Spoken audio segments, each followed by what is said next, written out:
Hey everybody, Claire here, and today I'm gonna make a classic almond butter. I love almond butter, and today I'm making not just any almond butter, I am making Mexican hot chocolate almond butter, so it's gonna be really good. So I have about 3 cups-ish, so half a pound of almonds. I have a half cup of really good unsweetened cocoa powder. I have a half teaspoon of salt, half teaspoon of cinnamon, quarter teaspoon of cayenne for some kick, and then I have a quarter cup of maple syrup. It's gonna be really delicious.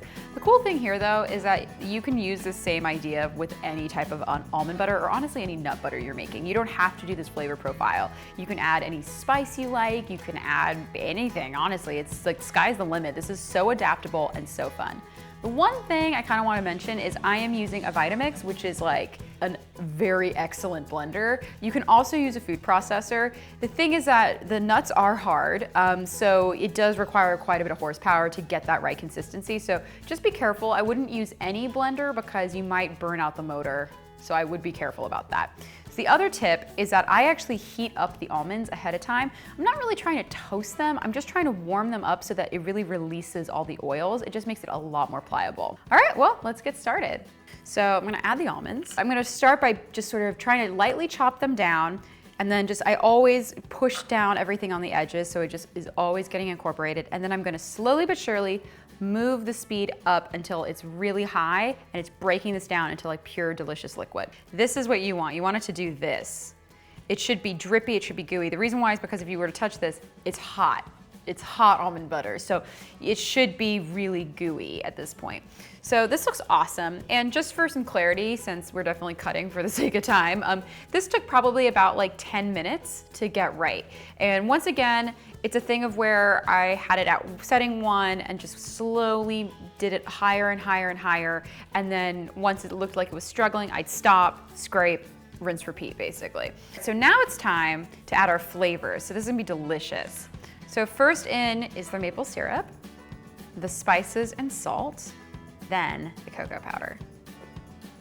And because I don't want this to cook, I mean, this is super hot, I am just going to mix it together on the lowest setting.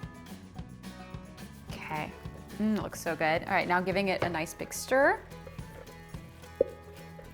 And if when you do this, it just makes it look like it's maybe a little too thick, you can always add a little bit of oil to loosen it back up. So like a canola oil will give it a really nice smooth texture. And if you're adding oil to make it a little bit smoother, I would just add like a tablespoon at a time. You don't want to add too much.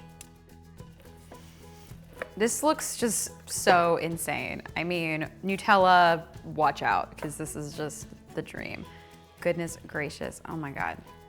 And if you want this thinner, you can always add more oil to it. But I just love this, it's so beautiful. Okay, I have to try this. It's calling my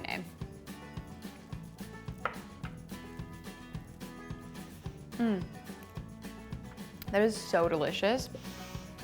It's so chocolatey and so rich. And I mean, for me, this scraped on a little bit of toast with like a drizzle of honey, so delicious. Oh my goodness. What I love about this too is it's easy, you know, it's done. I just pop it in the fridge and I put it in a sanitized jar. So this is basically good for a month in my fridge. So it's absolutely wonderful. And it also makes a really good present. If you want to give something to a hostess, this is a great homemade gift. Well, anyway, I hope you guys enjoyed learning how to make almond butter. Please write in the comments below what flavors you guys are doing, and plus any other videos, any ideas you have for what you want to see on the channel. Anyway, I will talk to you soon. Thank you so much. And once again, for more recipes like this one, check out thekitschykitchen.com, and I'll see you next time. Bye.